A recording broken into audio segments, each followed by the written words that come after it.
জীবনে খুব কম জিনিসই হামজা চৌধুরীকে এতটা গর্বিত করে যতটা করে বাংলাদেশের শেকড় আঁকড়ে ধরা এবং দেশের প্রতিনিধিত্ব করা। তার ভাষায় বাংলাদেশ মানে হলো উদার হৃদয়ের মানুষ আর অন্যের সাফল্য উদযাপন করার অসাধারণ মানসিকতা। 2024 সালের শেষ দিকে বাংলাদেশকে প্রতিনিধিত্ব করার সিদ্ধান্ত নেওয়ার পর থেকেই দেশের মানুষ তাকে আপন করে নিয়েছে। আন্তর্জাতিক ফুটবলার হিসেবে প্রথমবার বাংলাদেশ সফরে এসে তিনি যা দেখলেন তা ছিল তার জন্য রূপকথার মতো। হাজারো উচ্ছ্বাসিত মানুষ রাস্তায় নেমে এসেছিল নতুন এক নায়ককে বরণ করে নিতে। Gold's Gym across 30+ countries with over 700+ locations worldwide. Train anywhere, belong everywhere. Leicester সিটির একাডেমি থেকে উঠে আসা এই মিডফিল্ডারের জন্য তা ছিল তার শৈশবের স্বপ্ন পূরণের মুহূর্ত। বাংলাদেশের গ্রামে কাটানো ছেলেবেলার স্মৃতি এখনও তার মনে গেঁথে আছে।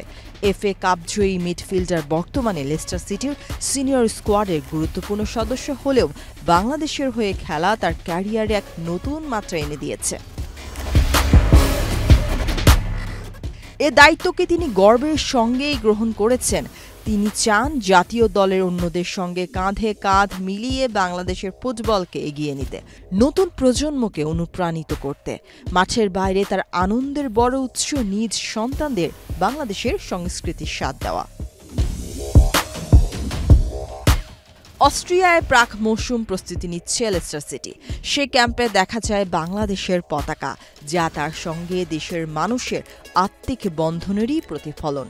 এই সংযোগ হামজাকে দিয়েছে অনন্য এক অনুভূতি।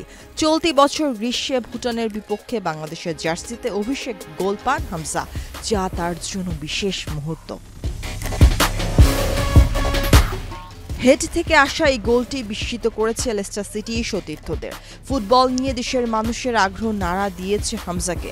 বিশেষ করে সিঙ্গাপুরের বিপক্ষে ম্যাচ শুরুর 4 ঘন্টা আগে গ্যালারি ভরে যাওয়া অবাক করে তাকে। সামনে ভালো ফল আনতে একটি গুরুত্বপূর্ণ ভূমিকা পালন করবে। তিনি এখনও জাতীয় কিংবদন্তিদের কাতারে তুলতে রাজি নন। আসছে মৌসুমে নতুন চ্যালেঞ্জ অপেক্ষা করছে হামজার জন্য।